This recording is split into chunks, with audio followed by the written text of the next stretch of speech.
I'm the least important person in an auction transaction. I'm the least important person from a coaching point of view. When I was a real estate agent, I was the least important person because I'm dealing with vendors' biggest assets. And the weather cold, the weather so. Welcome to another episode. Welcome. Here today, Mr. Andy Reid. I just wanted to G this one up. Oh, mate. A man who's inspiring action in the world. Just a bit of an insight. He's active in the REIV. He's a mentor, a real estate trainer, an auctioneer, an amazing one. He was the one pulling the strings behind, for my first auction, which he did a ripper job for me, and a head trainer now for Century 21. Only a couple of weeks ago, you got that gig, and wow, I just we'll talk about that, but also I want to give some context into what an amazing guy this gentleman is. I met Andy, how long ago? 6 months ago? 9 months ago. No, probably a little bit longer than that, yeah. And so you hit me up on social media and we caught up for a chicken salad and we had this great conversation. And for me, I never really got along with people in the real estate industry. I still don't. And I met this man who, he was just a human being.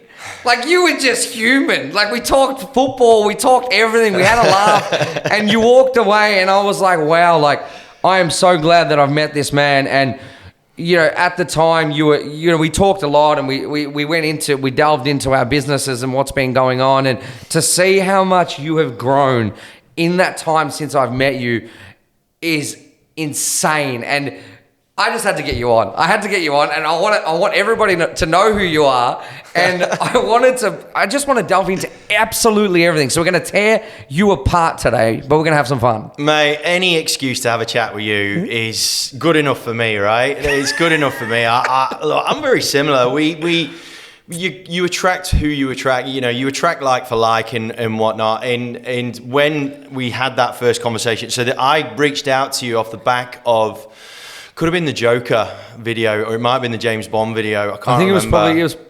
Probably after. Which one was the first one? Yeah, the Joker was the first one, but it probably could have been a few ones after that. Yeah, that was about a year and a half ago. So yeah, I haven't known you for that long. I can't remember. It was before COVID though. Oh, actually, maybe you're right. It was before COVID. Yeah, actually, I've probably known you. This is the thing, right? How many conversations do you have where last year doesn't even exist in your memory, right? Yeah.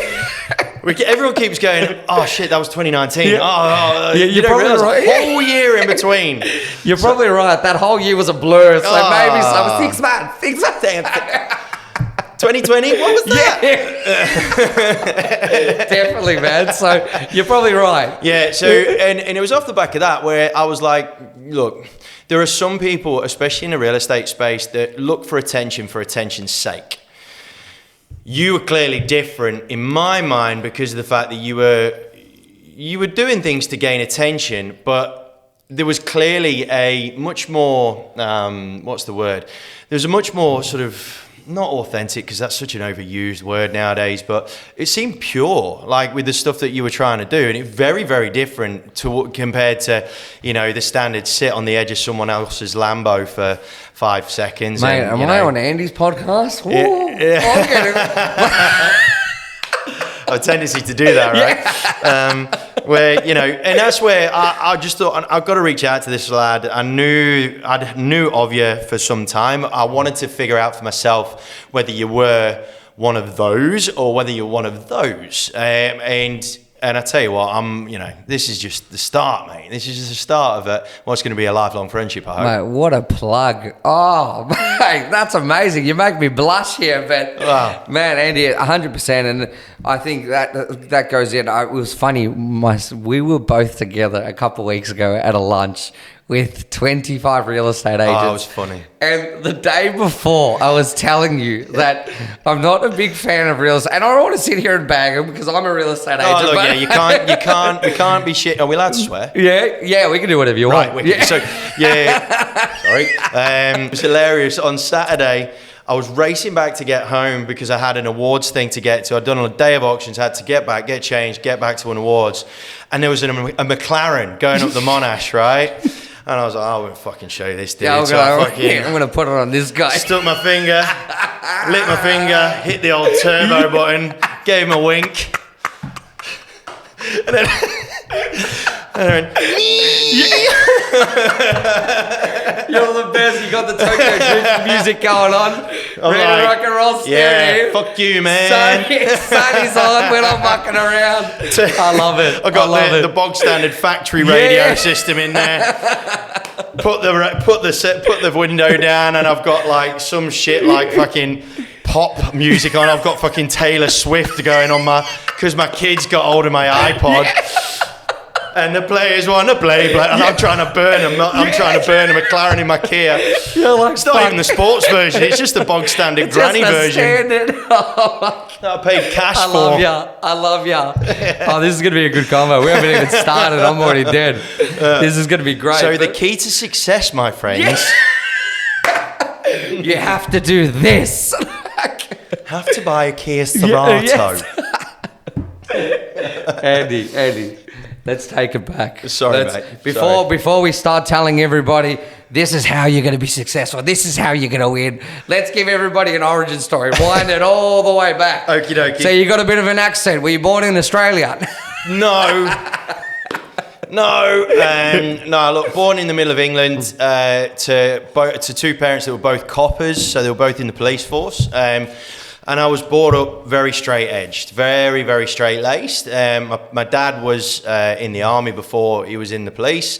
So when I was old enough to understand, my mum, and I'm no word of a lie here, when I was old enough to understand about what is right and what's wrong, what's breaking the law and what's not, my mum said to me, son, if you ever break the law, I'll be the first one to throw you in jail. So that was kind of like my upbringing. Like, my parents were amazing. They were very, very, strict in terms of doing right from wrong and all that sort of stuff. But the really cool byproduct of them being the police was they taught me how to understand what's not being said in a playground initially. Okay. So from a very, very young age, I was brought up to understand emotional mechanics of what's going on and who's who in the zoo and what's happening. And people can say one thing, but then they are actually communicating something very, very different. That's interesting. Yeah. And, at the time, it was just helpful in terms of, making sure I was on the right team for tag and all that sort of crap, right? But I'm still trying to figure that out, literally. But I had to be on the right team at tag. Yeah. More when people say something to you, where are they coming from? What place? So it's very interesting that you kind of... it's one of those things, man, where I think some of it is DNA, right? Some of it has to be DNA, and that's probably why my parents are both in the police force. Look, and for a long time, they've been trained and wired through their job to be very skeptical and to utilize that sort of skill set in a very, negative sort of way. And that took a little bit of breaking for me. That did take a bit of doing for me to break that sort of train of thought, to always be cautious and apprehensive about who's saying what and what are they really thinking, being always like scared of the world and whatnot. And then, so that was my upbringing. I went to a decent school. My parents worked their arse off, and that is one thing I will say that did rub off is they weren't shy of working hard, and they worked extremely hard to put me through a cool school, which I was really grateful for. I got away with a lot from an education point of view because a lot of stuff I found pretty easy to pick up. I was never going to be in like Mensa or anything, but I was never the dumbest kid in class. But then the problem with that was I created a habit within myself where I didn't work very hard at my studies, and I got found out right at the very end when I probably needed to have studied. But by that time, I was sort of paying my tickets to get onto to get onto the metaphorical rides of life through connecting with human beings and stuff like that. So I was doing so much around the school. Like they were having me do tours for parents around the school, not because I was like a grade A student all the time. They knew I wasn't. It's just, I just seemed to have this ability to be able to chat to whoever, right? Whether it's a parent and I'm 16, 17 and their parents looking to bring their 10-year-old into the school, or whether it's older people, grandparents, whatever, it doesn't matter what what nationality we're, because obviously in the UK, there's a hell of a lot more of a cultural integration because we're further down the track with that, right? So, and I didn't really care. Like, you know, I just see a human being, and that's all I ever have done. You just wanted to chat. I just wanted a yarn. And you know, my school thankfully saw that and used me in that respect. And it was actually through all my stuff that I did outside of my education that got me into university, because my grades were so far off. But they said, look, this guy's clearly all right as a human being. We'll let him in anyway. Cool. Kind of wish they didn't, to be honest, though, because I studied engineering, so I got a degree in mechanical and manufacturing engineering. Oh wow, I didn't even know that. With an element of Spanish to it as well, so conversational Spanish and whatnot. But I hated it. The only reason why I didn't drop it was because the way that the education system was drilled over there is that my parents were brainwashed into saying Andy has to go to university. It's crazy, isn't it? And it's still happening. Yeah, massively so. And it was very obvious that I had a problem with studying. And now, I mean, look, it's very obvious. In hindsight, it was really obvious, right? But you know, now it's looking very likely that I've been dealing with ADHD. And no, not really known about it, right? Oh, wow. So I've managed to bumble my way along, and then I fell into love with hospitality. So I started running bars and restaurants. I got offered a management contract to walk into after my degree at St James's Park, Newcastle United. That would have been good. Oh, look, bearing in mind I support them, right? Yeah. So I was getting paid, so they were paying for me to wear a suit that they'd tailored for me. To walk around a stadium that I loved, to watch a team that I love to support, unfortunately. And look after players, and because I was in the corporate hospitality sector, so I was swanning around. So you had a good view. You had everything going on. I had everything. I got fed. I got to eat whatever the posh people were eating, or if I was hungover, I could go have a burger, and it was all paid for. And Alan Shearer just wandering around. Yeah, no shit. Yeah, I've got a couple of pictures of me and the big man. How about was Viduka was there? Were you there when Viduka was there? No, I don't think I was. I think that was after me. Because that was after Shearer retired, so that was after me. So I pretty much quit the same year that Shearer quit. So I think, you know, you could say that there was a bit of a synergy. Hall of Famer, makes sense. Bit definitely. of a synergy in there. He called it. I reckon he called it because you called it. He sort of said, "Look, Andy's not going to kick around." I think I'm done. So that's what I like to think, anyway. And then did hotels, and then my last hospitality gig, I was the GM of a vodka bar in London. I went to go do my smoke. Ironically, got kicked out of Canada in the meantime. That was an interesting one. And then didn't actually make it into Canada. I could have legitimately been on one of those border control shows, right? I was held in an immigration pen for like 4 hours with all these people that can't speak a word of the Queen's, and then there's little old me. Just sitting there, feeling like I'm mastermind criminal number one. You're waiting for the cameras to just come out. I was waiting for something. Got turned around back in England 18 hours after I'd left it. Thanks for coming. Didn't even make it over the border. Fucking idiot. That's brilliant. So I ended up going down to London, met my now wife down there, and we were working together in the same bar.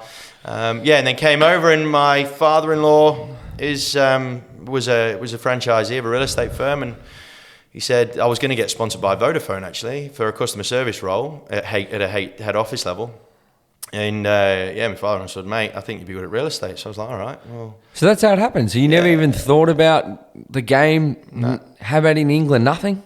Nah, not at all. What's real estate? Didn't know my arsehole from my ear hole. Yeah.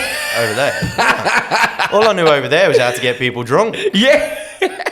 That's all I knew. Wow. But I owe my father-in-law a fair bit of credit, right? Because through my hospitality game, that was always my thing through school. It was to be able to connect. Being a people's person, that's exactly what. 100% connecting with people. And he saw that, and he saw something. Obviously saw some dollar signs for him, but he's entitled to, right? He's a business person. So I said, right, well, if I'm shit, bin me, and I won't hold it against you. No grudges, but Nah, I mean, he was giving me a free shot at something new. So I was like, yeah, all right, I'll give it a crack. And it turns out I wasn't too bad. I solved 3 in my first week, I think. Wow. No, I didn't. You were writing decent numbers as well. I was I was probably transacting between 60 to 90 properties That's a crazy. year. That's good numbers. By myself. Yeah, really good numbers. That's without assistance. Wow. I just found very cool, efficient ways of getting things done, and from a communication point of view, because I'm super direct, and you know that, you guys know that, right? I'm so direct because I haven't got time. Time's our biggest commodity, right? Pretty much. It's the only thing that's finite, right? So I can't be asked like fannying around a topic. If it doesn't need to be said, it needs to be said. Just go straight down the line. No mucking around here. Absolutely. 100%. I mean, look, at the same time, you've got to be considerate with what you're doing with that. So there's a lot of people that are direct and they're just blunt and they're just ignorant to other people's emotions and so on and so forth. So there is a way of being direct and being able to deliver it in such a way that makes it palatable. Asking permission before you tell them that they're shit at what they do is probably not a bad way to go.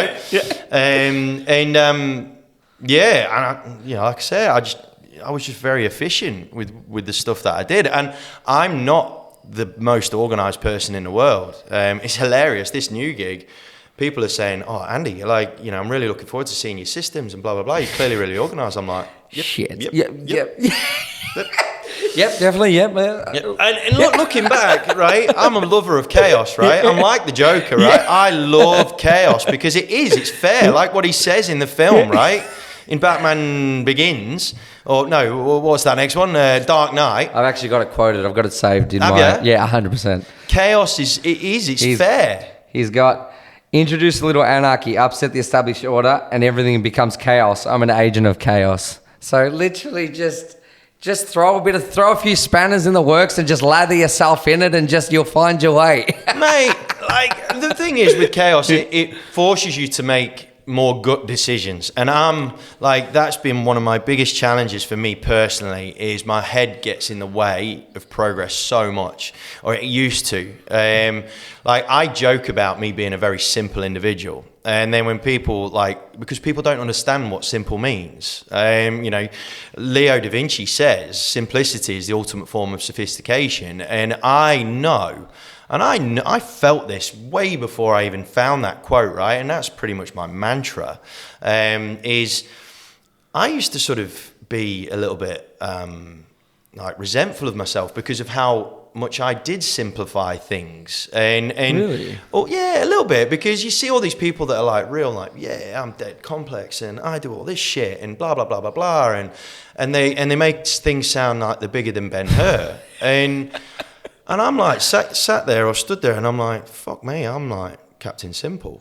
But then I've come to understand that that's wicked. Right? How cool is it being simple? And that's one thing that I'd love to get out to more and more people. I'd love more people to just, business owners and just anyone really, the more simple you can make it for yourself, in whatever it is, then the more time you've got to be who you are. Yeah, 100%. I don't know.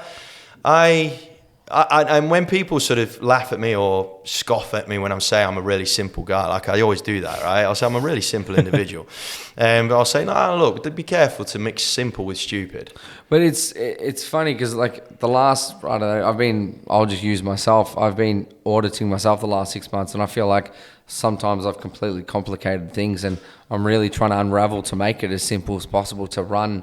Because I feel like, as you said, the simpler you make it, the smoother you get. So sometimes I feel like we all tangle ourselves to complicate things, and yeah, it's not easy. And I think definitely, like I say, ignorance is bliss. Like I look at some people that are not, when I say, well, let's use simple, even ignorant in the sense of like they don't see things specific, or they don't look into things that much, and they just kind of run with it. And you'll see that they'll achieve so much more because they're not overthinking everything. They're not complicating problems and issues. So I don't know. It's an interesting one. Oh, look, and we said this. We were just literally just mentioning this. Yeah, we're talking about it off camera before we started, and I think this is a really important conversation for everybody to have within themselves, right? Because you, mate, are the prime example. You've said by your own admission, you've been offline, shall we say, for want of a better word, for the last sort of 8-12 months. And it's really frustrated you, right? But you as an individual need to be having wings spread at all times and flying away and having fun, because the world is a better place with the people like you being openly in it. Because let's face it, let's not say that it's a bad thing that we all live on via social media and what have you. But the world needs more people like C. Gravias being more open more often, because you've got some inherent DNA from a business point of view that it's just so obvious. It's like a little bloody light around you, right?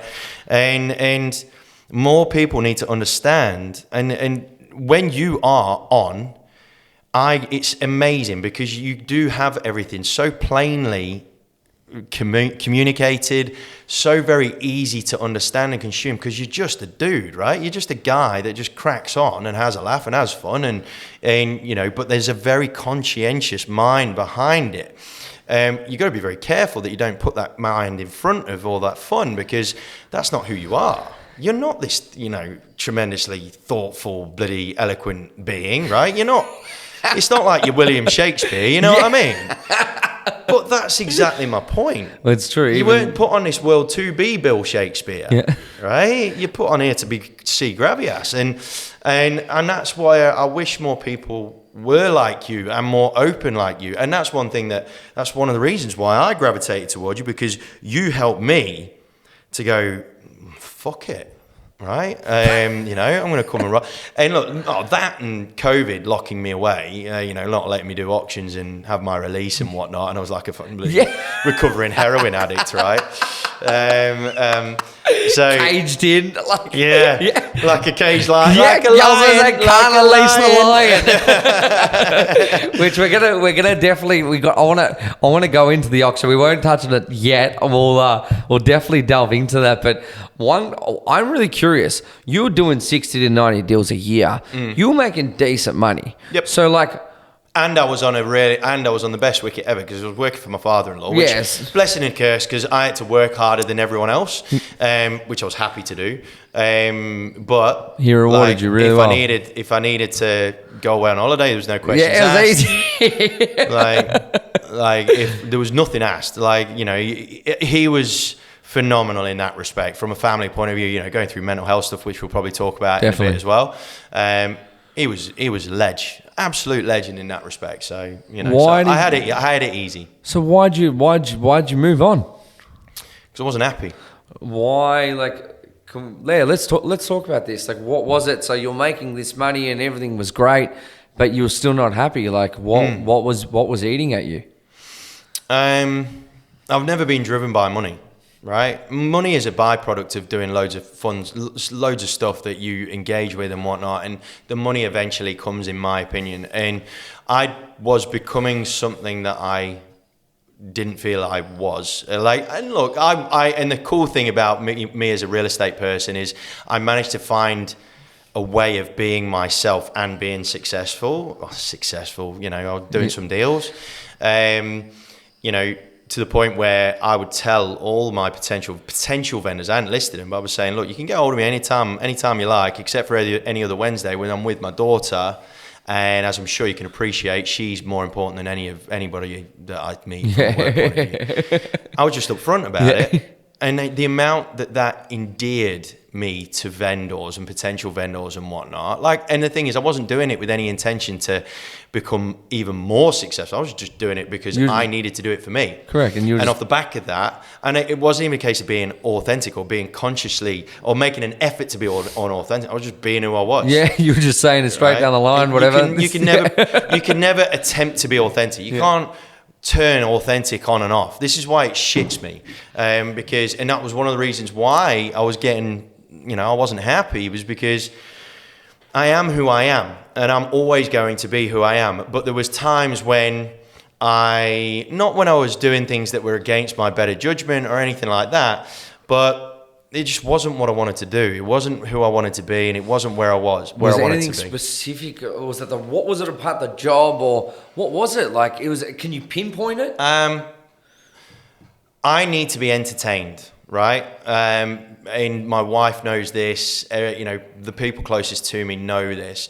If I'm not having fun, then I disengage very quickly. And that sounds really childish, for want of a better word. But with the real estate, I think one of the reasons why I was getting really down was because it was the same crap. I mean, look, you're dealing with human beings, which made it had a degree of variety to it.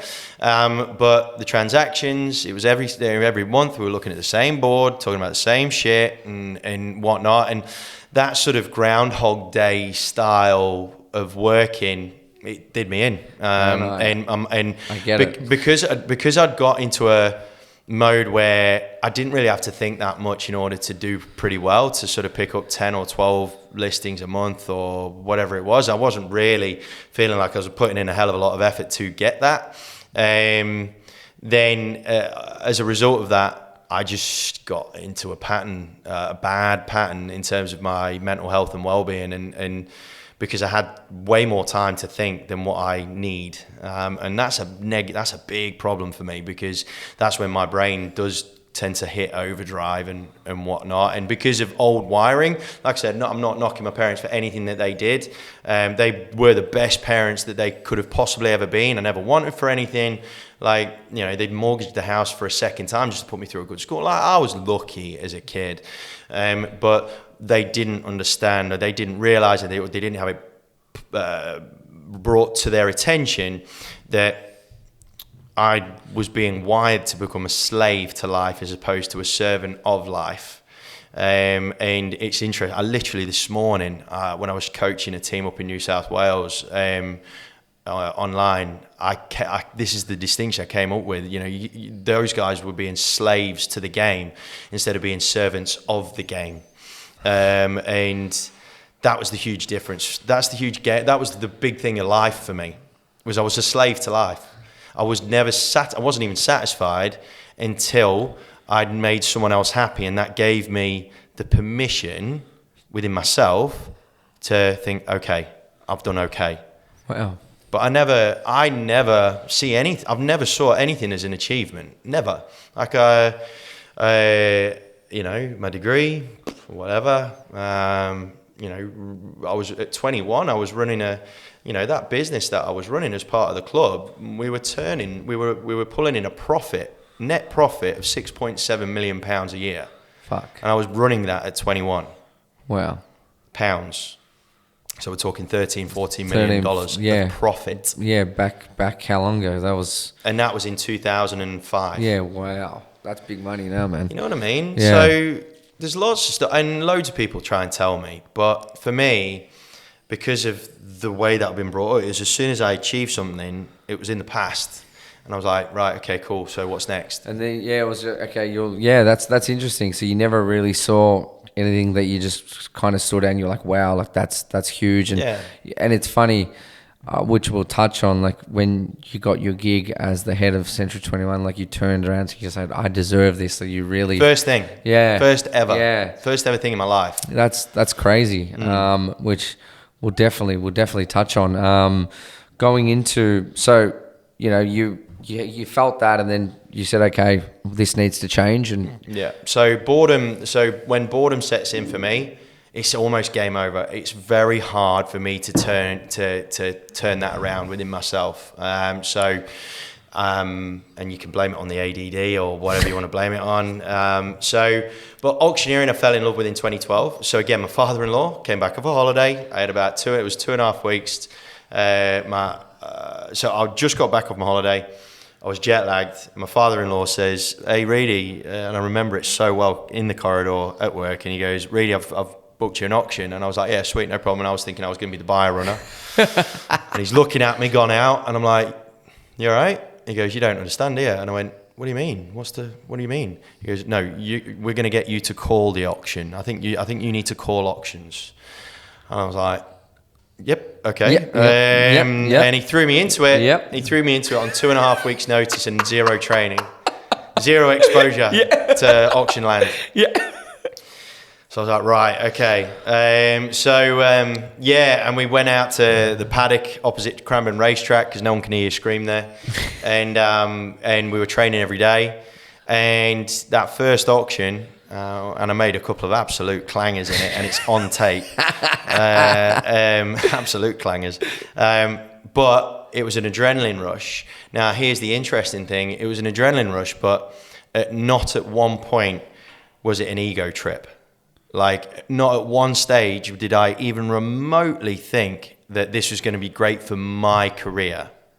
It was literally the fact that it was a deceased estate, a shitbox of a house. So it was knocked down, stick 2 units on it, near the train station of Cranbourne. So it was, real high-end shit.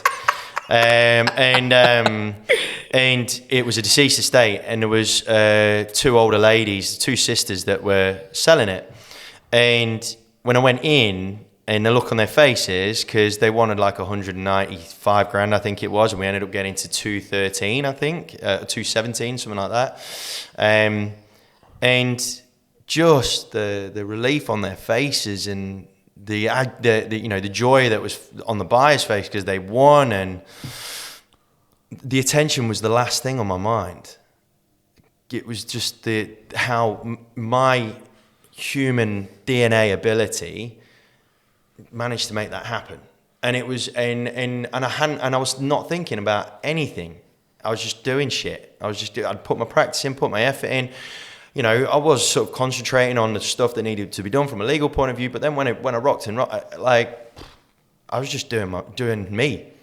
And it was the first little open door moment where I was like, shit, there's an opportunity for you to be who you want to be, who you are. And so that became a bug. And then, so you got this feeling that after that, you were just like, wow, like I love this. And you started pursuing this full time. Yeah. So in 2017, I started, so I've been calling some auctions for obviously my office, a few other offices within the network I was within. Won some comps through there and whatnot. And in 2017, I started my own freelance auctioneering firm as a part-time gig. So, I didn't think it was ever going to turn into, or I never gave it the thought that it was going to be a thing that I could do forever. But that's where my work ethic kicked in. So I genuinely feel that my biggest asset as an individual is my work ethic. Like, my engine will outwork anyone. I very firmly believe that, right? And but it was getting to the point where, I had a little kid, we had a little girl, and I was, looking after my mental health at that point. And so it was getting towards 17, 18 hours a day that I was working on the real estate business, because I didn't want to let my father-in-law down, because I thought that was shit. That'd be really shit of me if I took my foot off the gas off his business after everything that he'd done for me.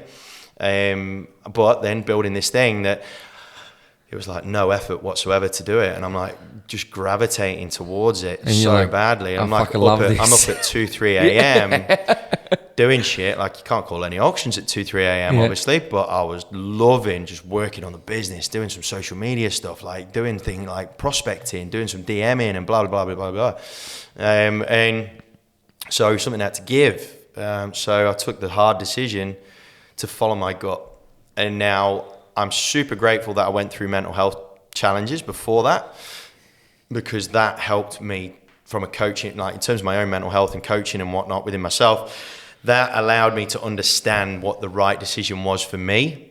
But as well as that, having an incredible support with my wife in particular, Flake, who I owe my life to. Because of her backing me, it allowed me gave me the green light to crack on with Soul Buy in 2018 full time. So that's crazy. I did the juggling of both for about a year. And then you dropped it. Obviously, you were making $10 here. You were making a couple bucks here, and then this came up, and then eventually you just like, stuff it. Let's run with this, and you were having fun. And that Soul Buy, when you started, I know the journey of a couple of years. It's been hard. Like, obviously trying to start a business and get yourself out there, and then dealing with people that were letting you down in a sense. Well, you're just making poor business decisions as you grew, and You've done an amazing job, like even training with myself and the whole team, like amazing. And now to the level that last month, I know we touched on it, you're the head trainer of Century 21 for the whole network of 180 something offices, which is huge. So massive achievement. I remember when you got the gig, it was probably just before my first auction, and as I said before, you said to me, Christian, this is the first thing that I feel like I really deserve, and amazing effort, like such a big, like you got a massive job in your hands at the moment with what you got to do. And like when you said that, this is the first time I truly believe I deserve this. Like, where does that come from? Like, last year, and ironically, not because of COVID, to be perfectly frank, last year forced me, well, kind of because of COVID, I guess, but it forced me to just go on gut decisions for everything, right? And go into my auto read mode. And it's sort of, when we talk about and joke about loving chaos, I've studied what puts me into a state of flow. Like I've analysed that because of reading some really cool books or listening to them anyway. And Atomic Habits by James Clear. Towards the end of that book, he talks about how once you've found your state of flow, habits become a lot easier to form. So when you find your state of flow, you've got to understand what the conditions were around you to put you into that state, and then look at replicating them as many times as you can in as many environments. What's the book? Atomic Habits by James Clear. And that was a really cool thing for me because, I was like, right, okay, so I feel like I'm in flow state. I'm in a state of flow whenever I'm calling an auction. And I knew that to be the case because when I was going through the real dark points of my mental health challenges, the only time I was happy was when I was calling an auction. And I wasn't even happy. It was the only time I was calm. And the only time my mind was calm. And then it was the rest of the week where there was just way too much noise in my head. And so elements of an auction are, the need to be spontaneous, the world being in chaos, everyone around me being in chaos. And that's kind of what COVID did for me. It kind of put the world into my flow state, which was really cool. But the bigger one was my challenges with my parents, and I just went into this mode where everything that I've been working on through my mental health, through my professional life, all that sort of stuff, that was like a moment in time where it was truly defining for me, that period of time there. And it's coming on to a year now. And off the back of that, I just went into autopilot. So your parents passed? Yeah, so hilariously, and I talk about it like that. I mean, my parents struggling isn't hilarious, but so Scott Morrison locked everything down, and obviously auctioneering being my core function from a income point of view, that all dissipated within half a minute of an announcement. So 25 grand just went whoosh in the ether. I was like, okay, that's cool. And ironically, I didn't even panic because I was just so of the belief, look, everyone's in the same boat. They're not just going to let the world flounder because they just can't. It's just impossible. The economy, it's just impossible. So I wasn't really that fussed about it, to be honest. And then so that was like on the 25th or 26th of March. On the 28th of March, I got a phone call from my mum to say that my old man, and they were both in Australia until sort of middle of February. And then 28th of March, got a phone call from my mum saying that doctors are really concerned because my dad started losing weight while he was over here, and we didn't really think, we thought it's a bit weird, but we thought it was just because he was active and looking after himself a little bit more and stuff, not drinking as many beers. But his weight started dropping dramatically, and then my mum called me to say that they're worried that he might have terminal cancer, pancreatic cancer, which is a prick of a thing because you can't detect it until it's got you, unfortunately. And that was where I hated Google because I Googled it, right? Yeah. And I was like, and the reading's not nice. It's like the cure rate of it is next to nothing, and so that was bad. And then on the 2nd of April, so we got locked down. 2nd of April, we found out it was confirmed that he was on his way. We thought it was perhaps going to be a matter of months, but then I was thinking, crap, well, I kind of need to get over. We need to sort this out. So I started talking to the Department of Home Affairs about getting an exemption to be able to go. And then as that was getting processed on the 9th, so exactly a week later, we found out that my mum had breast cancer as well. And I was like, right, well, that's not ideal. I've got dad at one end. And look, the early indicators for my mum were that they caught it incredibly early. She's a poster child for routine checks because she hadn't felt anything in her breast, but they found something on a routine mammogram. Which so grateful for, and they were at opposite ends of the cancer scale, and it was that on the 9th where I called the Department of Home Affairs again. I said, look, you would never believe this in a million years, but I need to email you more documentation. I've just found out my mum's got cancer as well. I need to get home. And they were really cool. Literally Good Friday morning, they sent me my green light to go. I was on this plane Sunday back home on that Monday. And then within that 6-week time frame, my dad passed away. So I was only supposed to be there for 3 weeks. And I left my kids and my wife here. And again, my wife deserves all the credit for this. I don't deserve any. My wife deserves all the credit because she stayed at home during lockdown with a 5-year-old who needed homeschooling. It was her first year at school, so she was at prep. So she needed to homeschool my daughter, look after my boy who was 1, and still be a property manager.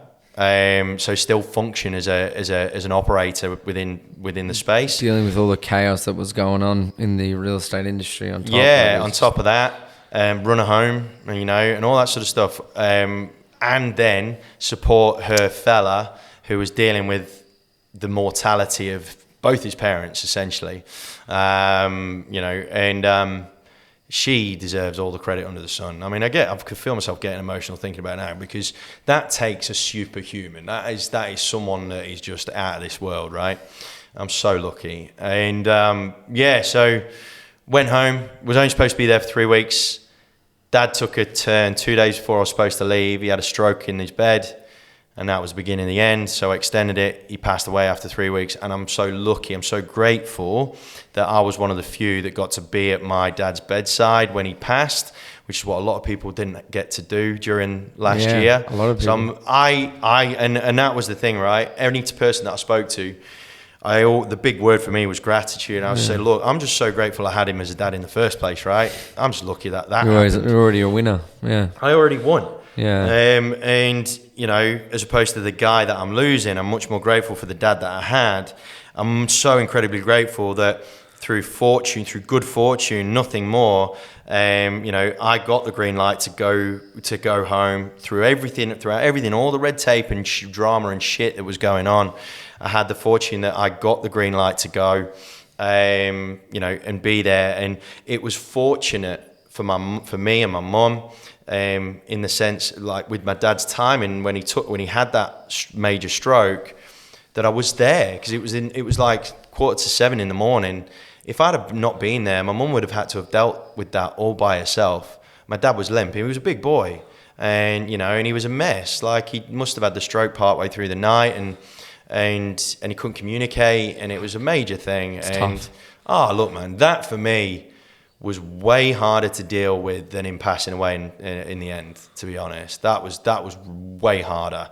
You're like seeing him going into the ambulance. I'm getting choked up now. Sorry, man. No, that's all right. Just that image of him going into the back of the ambulance and having that vacant look on his face, but you knew that he was in deep, deep trouble because that's how our strokes work, right?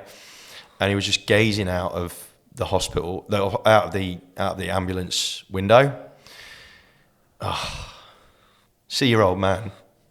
Nothing's hard after that. After seeing that, someone dealing with someone like that. Exactly right. And that's why after that moment, I just went, fuck it, to life. Yeah. And understood that everything else is irrelevant. COVID, you know, some people, you know, there's lots and lots of people in the world that have lost loved ones, that have died and whatnot through that horrible, horrible thing. But they're, you know, and I'm not afraid to say this, there's a lot of people that have used it as an excuse, right? To not progress their lives or 100%. to bullshit themselves into thinking that their lives are really, really hard. And 100%. you know what I mean? It's just COVID has become such a cliched excuse for so many people in the world. For everything, literally. And because of what happened with my old man, and then was going to and froing with my old man, dealing with my mum's treatment, because my mum would never had her treatment if I wasn't there, because she would have understandably focused on my old man. Yeah. She would have put her health to one side. God knows what that would have done the longer she left it, you know, the harder that would have potentially become. So I was incredibly grateful because I was there, which meant that I could force her to go get her treatment done, so I didn't lose two parents, I only lost one. And yeah, like, I'm just so lucky that happened. And I just want to give you a big fucking hug. and off the back of that, there was no excuse for me to not do well. Zero. And I'm one of those people, right? I have made plenty of excuses, you know, in the past, and my mental health sort of shocked me into basically mental health was an excuse, right? Mental health for me was it wasn't an excuse, sorry. It was the reason, thanks man, it was the reason why I got into mental health troubles in the first place, because I was so good at making fucking bullshit excuses for not doing well and for not genuinely feeling like I was fulfilling my potential. It's all my own fault, right? What's like, even like, what were you like? What are some of the excuses? Like, even someone that could be listening to this, that they could be going through this at the moment. Like, what were some excuses that were holding yourself back? With the mental health stuff, it was, you know, I was too busy for this, that, and the other. You know, I can't do something that's for me because I've got a little kid, I've got a wife, I've got a this, I've got a that, and it wasn't their fault. Like, they weren't forcing me to not do things that I wanted to do. My wife is a gem. She never stops me from doing whatever it is that I want to do. But the stress that I put on myself to not do stuff, or to, you know, it was all my own doing. I would find excuses to not go for drinks with the boys, or I'd find a reason to not do this, or I'd find a reason to go into work. So I'd go into work on a Sunday for the most stupid things I never needed to go in on a Sunday for, but I made a reason to go, right? And real estate is one of them roles where you have to be committed to the game. But if you're committed to the game, it rewards you out the back end. The more you put in is the more you get out. The effort correlates to reward, absolutely. And I'm not afraid of that. But I wasn't doing it. I was sacrificing time with my newborn daughter and my wife for no reason. You know, for no reason other than to just get out and get away. And that's where my wife, we had a huge Barney, and she took me to one side. Actually, like, I made an excuse when I got ice cream, came back. She said, "Look, I think you got postnatal depression. I think something, you know, I think it's triggered stuff in you." But what it had triggered was a massive realization that I've got no one to blame other than myself. No one. It was a big slap in the face. You know, I would say that the vast majority of my decision making up to that very moment was because I felt that I had to make decisions for the betterment of other people. That's no one else's fault. And, you know, we're lucky. You know, there's some people, like I said, like my old man, he had no other choice other than to, you know, have what happened to him. But after that, like, because when I got back and I had to do 2 weeks quarantine, and there was a bit of a concern for me because, you know, is the mental health going to catch up with him? And because I did go into a very much an autopilot, is it going to smack him in the face and beat him around? But it actually went the opposite way, because the language that I used for myself, it was like my ultimate grand final of a defining moment where I just, like, I'm so grateful for everything that I've been fortunate to have, like, to see my dad, to be there, to see it, to be at his last breath, to be at his funeral, to look after my mum, to have an incredible wife, just give me carte blanche from a mental and an emotional point of view to focus on the job at hand back in England, right? Because I didn't have to be worried about what was going on here. It's just the good fortune that I have that we've got two incredible kids. I have no excuse to not do well, and I'm definitely not made of money, right? I'm not like your last guy who's worth squillions of dollars, and you got some other people coming on that are worth squillions of dollars. I do actually drive a Kia Cerato, but there was nothing going to stop me from having the impact that I wanted to have, but kept finding excuses to not make. So then, man, after you flick this switch, what's happened? Like, I feel like you are making an impact to people, and now you have an opportunity to make an impact to the masses with your new role. Yeah. Since you've gotten the role, what have you realized? Obviously, working at such a massive franchise, what have you noticed, and what do you believe that you're going to bring to these people? And so, like, how are they perceiving everything? It's interesting, right? One of my only concerns before I took the role on was that I've never been in a corporate environment before. Am I going to start becoming a corporate wanker? I really didn't want to do that, and my trajectory from a career point of view was going in the right direction anyway. It was going in the way that I wanted it to go. But when this opportunity came across, James Bell hit me up in, I think the first conversation was bloody December, and I didn't put any pressure on it because I was like, look, I'm just going to rock and roll the way I'm going to rock and roll, and we're just going to live so for the moment. And that's why I made that conscious decision to not set goals for 2021 because of my mindset. It had nothing to do with the ups and downs of COVID coming back. Is it going to come back? There's no point creating any plans for anything because what if COVID just shuts us down, blah, blah, blah. That had no part to play in me making that decision to not set any goals. It was all about me wanting to stay present in who I am at all times, because whenever I set goals, it always kind of half forced me to sort of lean out of who I was, because I felt that sometimes if I just lean out of who I am for a little bit and appease someone, then that might help me get closer to my goals because they might be able to help me, blah, blah, blah, blah, blah. Thinking. Whereas I went, fuck it. I'm going to be who I am at all times, every single day, and people can deal with me in that way or not. And I had got given I had a couple of people say to me, just please be you. Just please be you. And I was like, right, let's try that. And every day, and look, I've got to do some planning and training planning and programs and all that. Of course, it's a big corporate thing, and I've got to do that. Like that is obviously something I've got to do. But all my decisions they're all gut decisions based on who I am, where I've been, what I'm about, my experience, my knowledge, my awareness, all that. It's all coming together, and off the back of it, it's working. It's working. And the really, really cool thing is that in all the conversations I had, so I was speaking to, because I'm also sort of running the Better Homes and Gardens franchises as well, and in that umbrella, that overarching umbrella,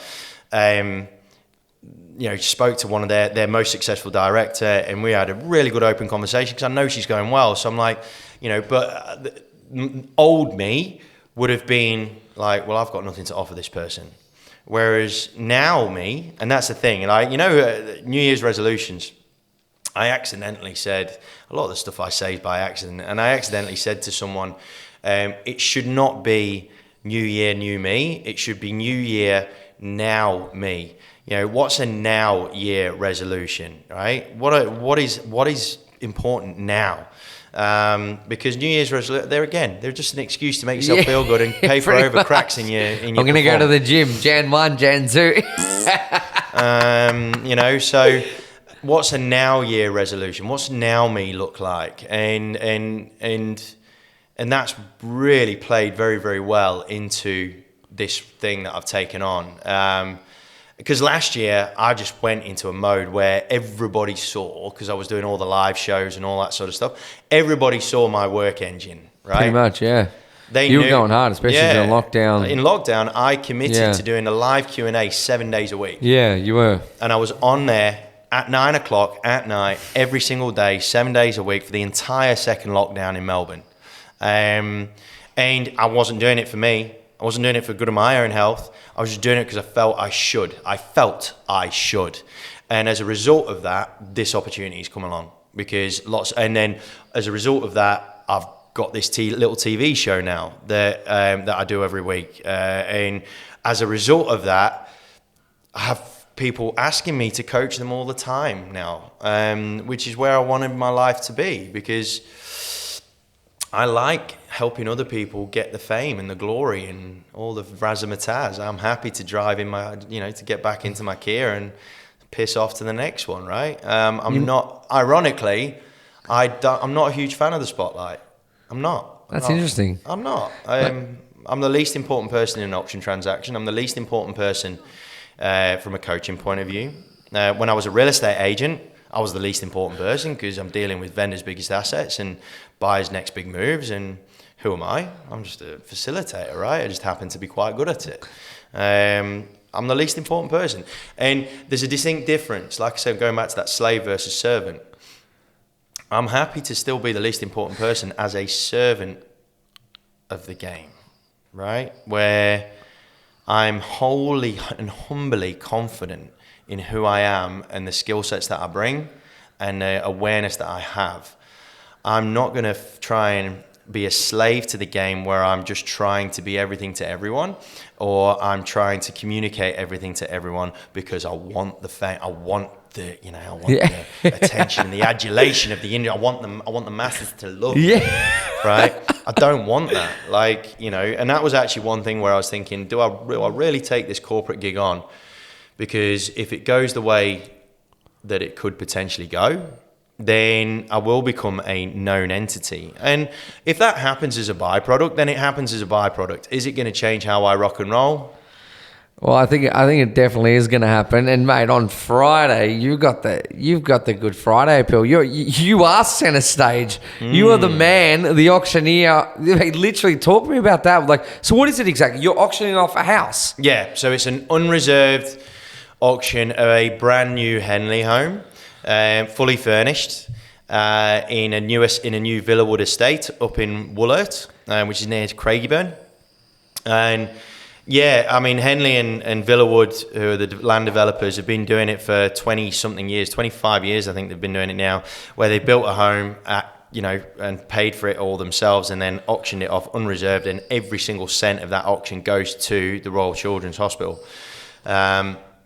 I'm just very, very fortunate that because I won the RAIV comp last year, they've changed the format so that whoever wins the RAIV comp the year before gets offered the opportunity to go up there, to go and do it. Wow! As like a Brucey bonus for winning the RAIV comp. That was a decision that they actually made last year, but they obviously couldn't bring into action. Yeah. So Luke Benizzi-Otis, who is a good friend of mine, he was supposed to be doing it last year, but obviously things got shut down.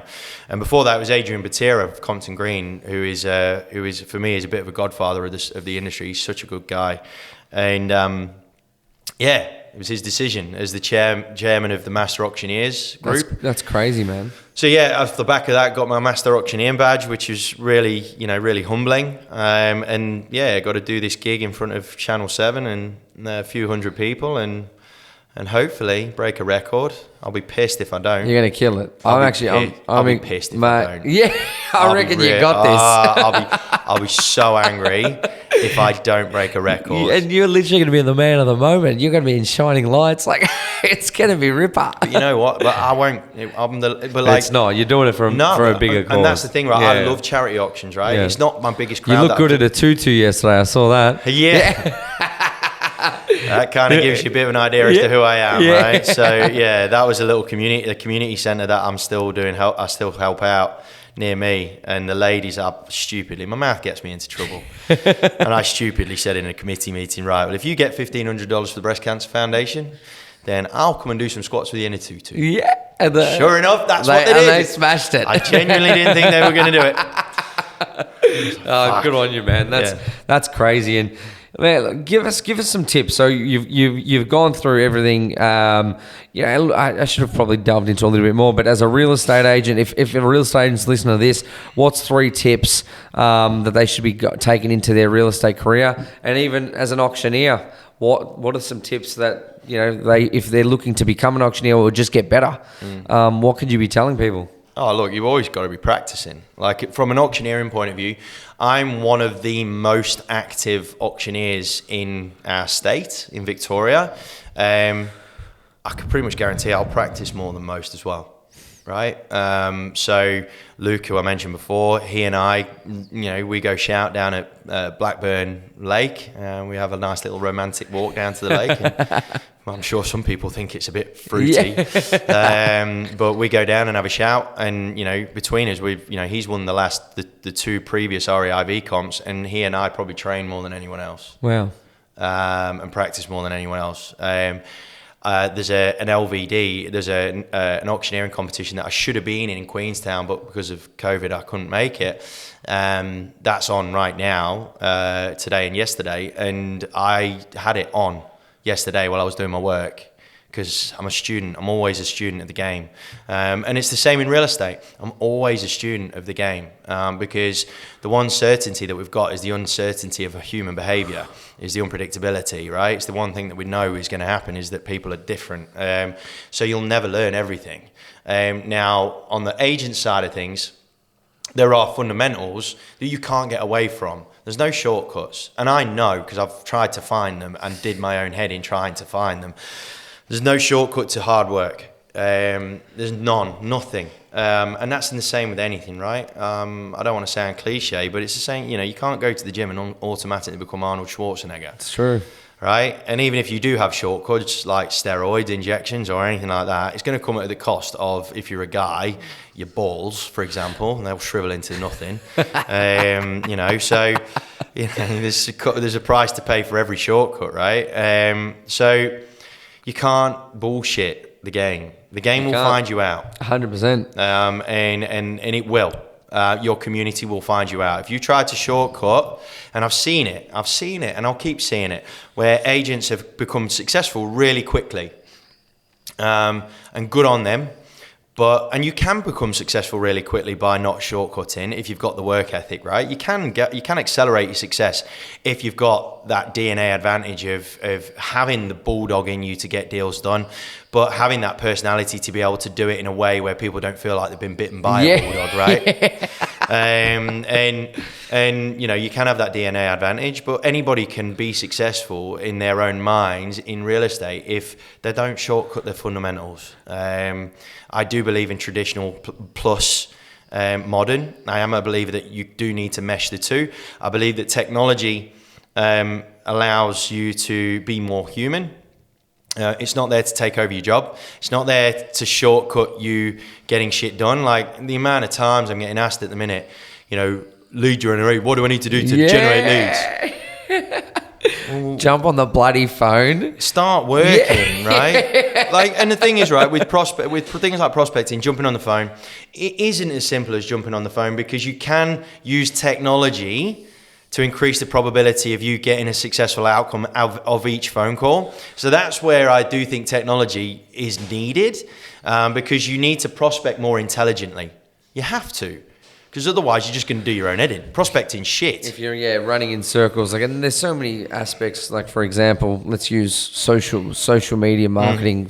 With Facebook or Google, you can run ads to target certain people to generate your leads. But that can't just be your only. That can't be your only way to pick up business. There's no magic pill. There's no magic pill. You got to do your letter drops, your calls, and lots of people that do the whole SEO thing, for example, they will blame that as to why they didn't get leads. No, mate. None of this was designed to hand you life on a silver platter. It's there to complement anything that is done from a technology point of view, from a marketing point of view, from a social media point of view, whatever it is. It's only there to complement the effort that you put in. 100%. You can't avoid it. You can't avoid it. 100%. That's ultimately you just got to work your arse off, because otherwise, all the money that you are putting into all this fancy stuff, it's just going to dissipate into thin air, and then you're going to blame them for not getting leads, aren't you? Of course you are. Same, and that's one thing I have noticed in brand land, in franchise land, is everybody's very quick to blame everyone else. And I've been getting permission off these franchisees to, and C21, BHG, they're not going to be. This will be symptomatic of every single franchise. Oh group. yeah, definitely. It's not. Yeah, this is across the board. 100%. I think this is just people in general, like humans, like. And I've got permission off them to it's say. It's easier to blame something else. Of course, man. And I've said to him, right. It's not that you sat at home doing nothing for 5 hours. You're doing this social media, right? And you're like, yeah. I said, what else are you doing? Oh, well, we're really busy. I'm like, doing what? And I said, well, okay, well, how many listings have you got? And that's me, right? Busy for me is like if an agent tells me they've got 15 or 20, right? 10, 15, 20. Once you get double figures, that's when you're getting busy. Correct. Right? And there was 3 of them, and they have 5 listings. No, between 5 of them. And I'm like, look, I need to be candid. That is not busy. You are making yourselves feel busy. And that is not necessarily your fault. But we need to change we need to change your vision and your perception of what busy actually is. Because right now you're making yourself feel busy and using it as an excuse to not do well. Yeah, it's true. Everyone just, or people will be frantic for an hour running around solid like, oh, my life's so chaos at the moment. And then after that, it just goes back to normal. 2 hours of unwinding. Yeah. Lord, like telling everybody in the office what a busy how day mental their last hour was. Yeah. Get a grip, son. Pretty much. Get a grip, son. But even, I think it goes to social media. They think, like a lot of people think, and this is a standard real estate thing, and this is why I believe that I was able to kind of stand out. Like I'm not Jesus Christ, but I think where I was able to stand out was just obviously put myself out there rather than a lot of real estate agents. They put a for sale property, they put 10 sold properties, they put a photo of a contract. Like the people that are the consumers, they don't give a fuck. Straight out. That is like, for me, that's like the bin man coming in, emptying your bin, and then knocking on your door to tell you that they've emptied your bin. Pretty much. No, like, why should you be pumping up your own tires 100%. for doing your job? Your job is to list and sell property. Correct. What's so special about that? Correct. And I think people need to provide more value. They need to... And that's been bastardized as well, right? When everyone's talking about bringing extra value, because it's such a buzz topic, right? When I say value, entertainment as well. It doesn't need to be... That's my point. Value comes in... Value's subjective, right? Value is... And it's like success. It's all subjective. Correct. One person's success is another person's whatever, right? Someone drives around in a Lambo, or the dude that I was racing in the McLaren... I couldn't give a fuck. Yeah. I couldn't think of anything worse than blowing 300 grand on a car, right? When it cost me 10 grand in cash to get me to the same place, right? That just doesn't classify as success for me. And it's the same with value. Value is totally subjective. But if you don't at least try to provide value, be it entertainment, be it engagement, be it a bloody smile and a personality and a human, then... you're screwed because you're not even trying. Pretty much. I think people just need to kind of be themselves. And I think that's a big problem with real estate agents. I had this problem when I've been in the game now 7.5 years, and I started dressing extremely casual, I don't know, probably a couple years ago. But before that, I was this guy that, I felt like I had to be scripted, and I used to wear the suit and I had the tie on, and I'd go in there and I'd be someone so different to who I was, because I thought that's how I have to be. And I see a lot of real estate agents like they're putting on a voice or just they're not themselves, they're not authentic. And it's like when I unleashed this line and let myself go, that's when things started happening for me, because I just decided to be me and I just wanted to be myself rather than someone else. So that's my experience of what I found. 100%. There's a really cool song that I first heard it, or I think it was first written for the London Olympics, right, in 2012.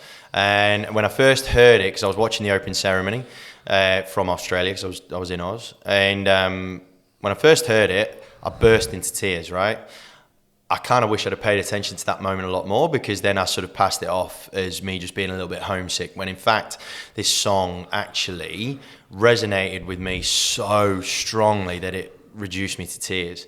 And it's from Emily Sand, or Emily Sand, she's a French name, and it's called Read All About It. And there's an acoustic version, and it's about and one of the lines is, you've got a voice as loud as lions, so why let your voice be tamed? We're all a little different, there's no need to be ashamed.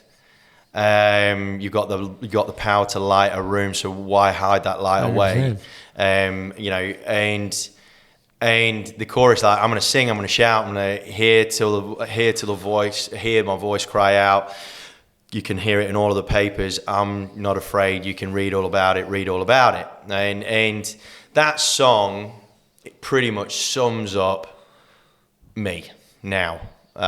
Is I know I've got a line, like I've got a line of a voice, and I've been told. I keep getting told I've got a line of a personality, and now I'm just happy to let it roam free. And I wish more people did.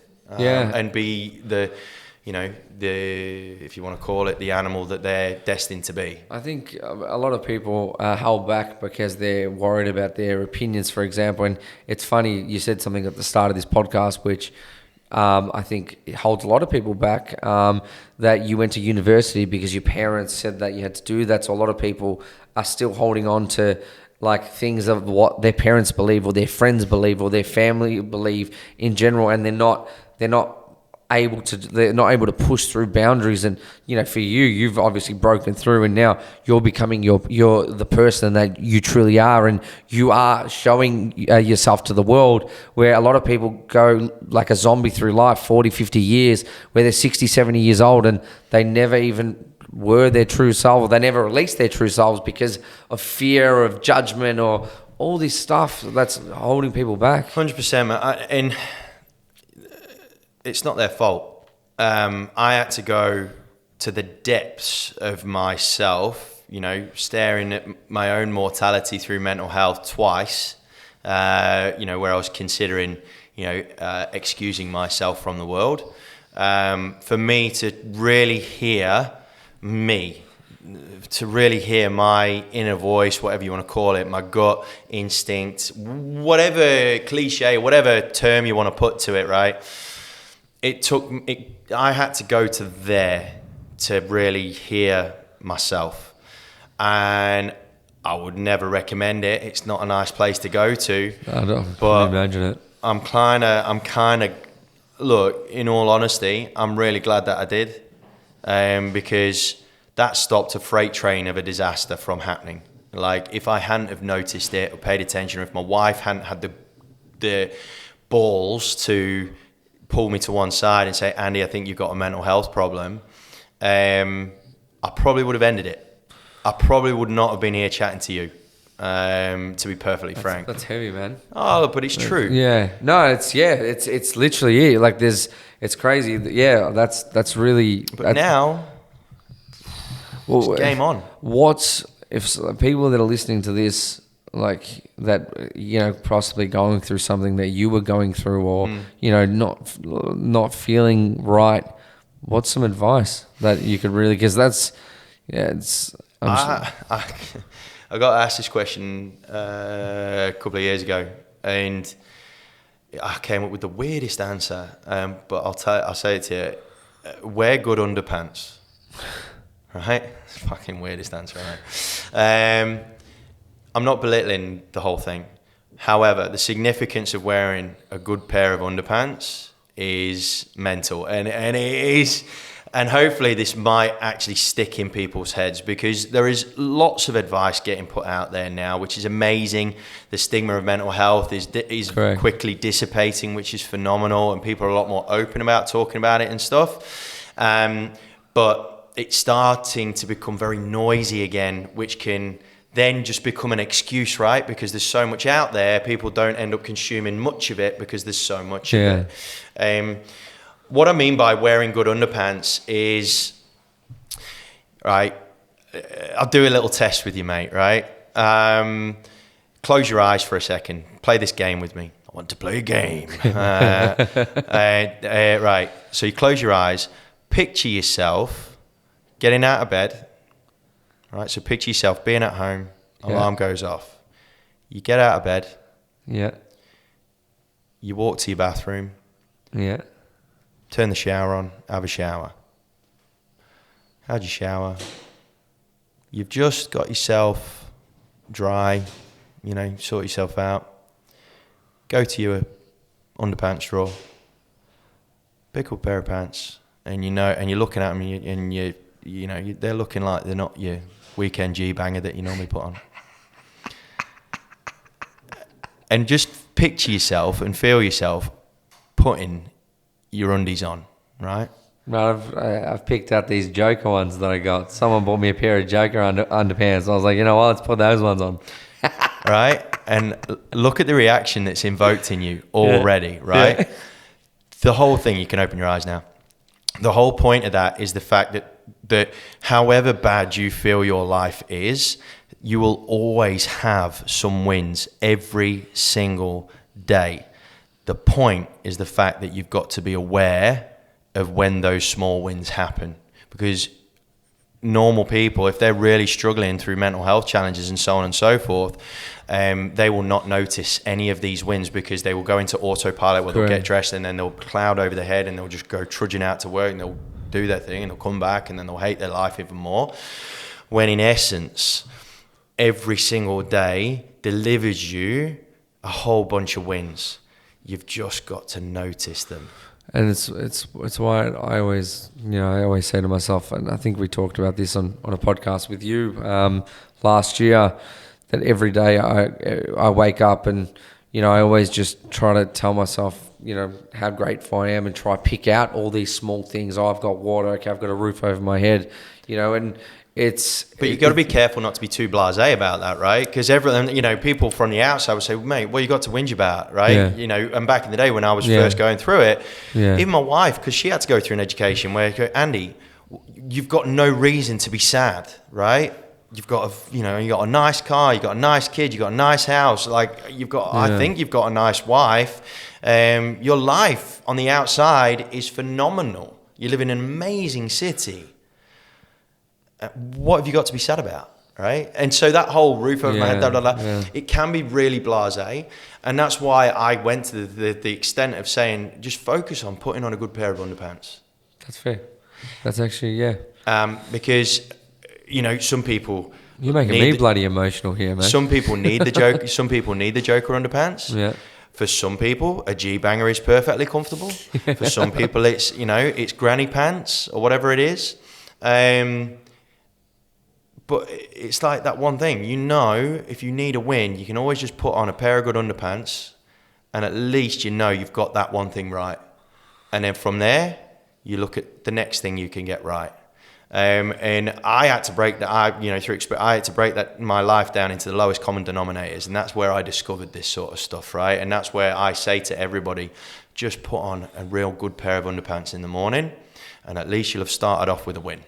Mate, that's a good analogy. I like it a lot, man. And that's touching. Like you've you've hit me right in the bloody feels, Andy. Well, mate, look, man, you can have all the advice under the sun. And there is so much of advice out there now and people that preach it. And then you get people that exploit it for personal gain and personal brand. And I could tell a mile off the stink of people that talk about mental health like, it's a reason for them to get more views and likes and shares and all that sort of shit. For me, that is the one thing I can, because it's all our minds and our brains are wired completely differently. Every single one of us. You can't blame the health system because there isn't a textbook on how Christian Gravis's mind works, right? It's completely independent of the next person. So therefore, there is no set way to get this thing fixed. But there are things that you potentially could do that is universal, that will allow you to feel like you've done something right. Like, so I have 2 sets of meds that I have every day. Could I be on them for the rest of my life? Probably, potentially. Do I care? No. Have I, when I've said that, have I had criticism for that? Of course I have, because there's people saying, oh, look, but you're just, becoming a slave to the pharmaceutical companies and blah, blah, blah. Look, if a billionaire is going to make a couple of extra quid off me and I'm happy and I'm a good dad and I'm a good husband and I'm a better guy, I couldn't give a shit. Yeah. Could not give a fuck. I think as long as everything's going perfect for you, that's all that matters, man. Like it's clearly putting you in the right direction and everything's going amazing. So we're getting there, right? 100%. At the end of the day, we're just, I never feel, so I don't feel that we can ever be truly satisfied, right? And for a long time, that pissed me off. That fucked me right off. I was never satisfied. And I always saw that as a big issue for myself. And then I sort of had this thing dawn on me, where I was like, you know what? And it was after my dad. It was after my old man. It was as late as last year. My old man passed away. And while I was watching him in that last couple of hours when we were in the hospital, I was like, I wonder if he's thinking about whether he's satisfied with his life, right? And that's where it really hit me that I'm like, man, it's okay to not be satisfied as you go through life, because ultimately you're never going to know until you've got to the end of it. Well, even if I've got all this stuff on my screen and you probably can't see it, but literally like proud but never satisfied. Like it just never, like it just, I don't know. But when you think about it, it's perfect. When you think about it, right, you are never going to be able to say if you're satisfied or not, because you need to be able to see the body of your work. Yeah. Right? You're not going to be able to see that while you've got the future in front of you, right? You're still in the middle of your body of work, right? It's kind of like a game. It's like a game of football or something. It is a game. It's an addictive game. It literally is. It really is. But like, it's a bit like feeling that you're satisfied because you're 2-0 up at half time. But what if you lose 3-2? So, especially when you got that 2-0 lead, that's when you're most vulnerable. 100%. 100%. So, but I've just become really happy with that. Like it was such a revelation for me that it's absolutely fine to not be satisfied. I used to beat myself up somewhat chronic, and people used to beat me up mentally because they were like, mate, why aren't you happy with yourself? Why aren't you happy about that? Shit, that's a massive achievement. I'm like, nah. Right? But now I'm totally cool with it. It sort of freed me to go, right, I'm cool. I'm just going to keep rocking away and banging in goals or whatever, and just going to keep going. So then what's your definition of success? Success can be whatever the hell you want it to be, right? But you need to be comfortable in what you assume, on what you translate it to be, or on what you interpret success to be. If you're not happy within yourself in terms of what you classify as success, it means that you've not got it right, yeah? Because like I said before, for some people, driving a Lambo means success. For me, that means stupidity, because I could never ever come to spending that much money on anything material, because for me, success is the happiness of those that count, right? I suppose that's my definition of success right there. Yeah. I just stumbled across it. Yeah. It's the happiness of those that count, right? Everything else is literally just a byproduct, as you said. Everything else is all right, but ultimately, is it going to be success? For me, no, not really. So, I could have been making a load more money as a sales agent, but would I have been happy? Probably not. Would I have therefore been as good a dad as what I'm trying to be? Probably Definitely not. Good husband? Absolutely not. Right? I would have gone home and probably been a bit grumpy. Right? Whereas opposed to, I rock the gavel on a Saturday for 6 or 7 auctions and I'm absolutely cream crackered, but I'm happy. And I go home and I'm happy. I think that's the bottom line. As long as you're bloody happy, everything else.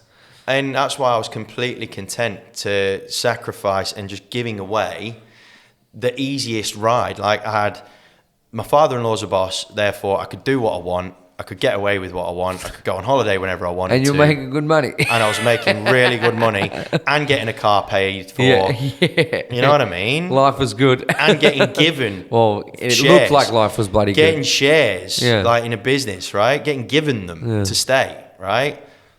What's not to like about that? Yeah. On the surface.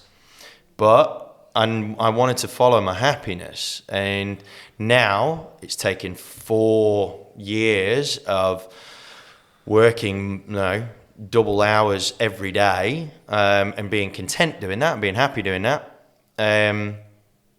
For me to get to this place now, do I feel it's the end? Of course it's not, right? It's just another chapter. Do I feel that this role that I'm in, this national role that I've been grateful enough to be given the opportunity to take on, is that the making of me? No. But is it potentially going to help? Wonderful, yes, Bloody fabulous. But I think the decision that I made towards the back end of last year to not set any real goals, it's so against the grain of what is said out there, right? It's so against the grain, and I know it is. And I've even listened to something, I can't remember who it was. Could have been Richard Branson or something, someone like that. Someone sitting there, you got to have goals. And I'm like, you know what? I'm really happy that I've not, because I am now rocking with a freedom that I know if I rock to how I feel, what I feel is my potential in as many moments in time as possible, and I can string those together on a consistent basis, we'll be fine. You know what? Like, as long as, I think people need to find their way to be successful and not just follow.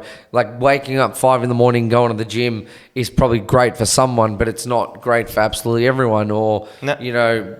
Setting goals isn't great for everyone, but, it's great for some people. So I think people just really need to stop listening to what everybody puts out there and just, listen, but kind of figure out what works and try it. If it doesn't work, cut it. And I was kind of the same way. I'd listen and I'm like, I got to do this. But then I kind of realized, no, I've got to do stuff that works for me, and, just find out what works. And, once you do, then that's how you're going to get the best result out of yourself. So, bloody oath. And final question. Where is Andy in 10 years' time? I know it's hard because you don't goal set and things like that, but I know, and we don't have the crystal ball, but where is Andy? What's he doing? And I'm going to be winning. Where that is, I couldn't tell you. But I will be winning. And off the back of that, my family will be winning. And my friends, those that mean something to me, they'll be winning too. I'm on this sort of, want a better word, I'm on a bit of a warpath now where the lion is free. Yeah. The lion's unleashed. The lion is free. And I'm going to roar, and I'm going to show my teeth if I need to show my teeth. But I saw something very, very cool, about, the lion's the king of the jungle. But why?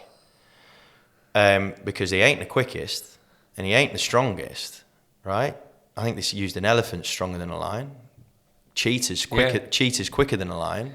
You're right. Well, how the hell is a lion the king of the jungle when it's clearly not the strongest and the fastest and not the most intelligent, right? Because you could claim that monkeys are way more intelligent, right?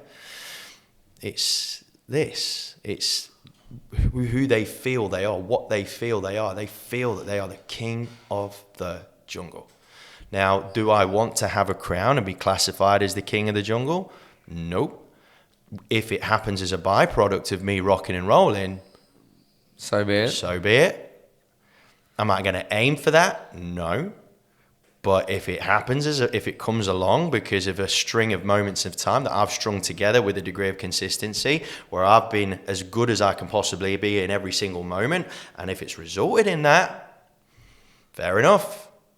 But all I know is, over the course of the next 10 years, for me, I feel that my life is just beginning, right? I genuinely feel that my life is just beginning, as of last year, pretty much, right? I felt that there was a transition period between 30 when I started my mental health journey to last year when I had my ultimate grand final with the parents and whatnot. That was a transition phase, lots of trial and error. Now I feel I'm just getting started. I can't wait to watch back on this in 10 years' time. when you are the king of the line, soaring like an eagle. You know what I mean? Still driving a Kia. Yeah. Andy, honestly, this was authentic. This was raw. This was much deeper than what I even expected. I thoroughly enjoyed this. I think there's a lot of value that you gave, and thank you for just being you and opening up. And this isn't going to be the first conversation that we're going to have. Like, I'm going to be doing a segment where I really just want to have people on continuously talking to provide a lot of value and give a lot, because I feel like you do. And this was amazing, and I thank you so much for jumping on. I really appreciate your time. Oh, look, man, the pleasure is like all mine. Like I said, I wasn't bullshitting. Any excuse to have a yarn to you is a good day. I'm just super grateful to even be asked to be a small part of your trip. So, my friend, it's been an absolute honor. You're a legend. Thanks, mate. Take care.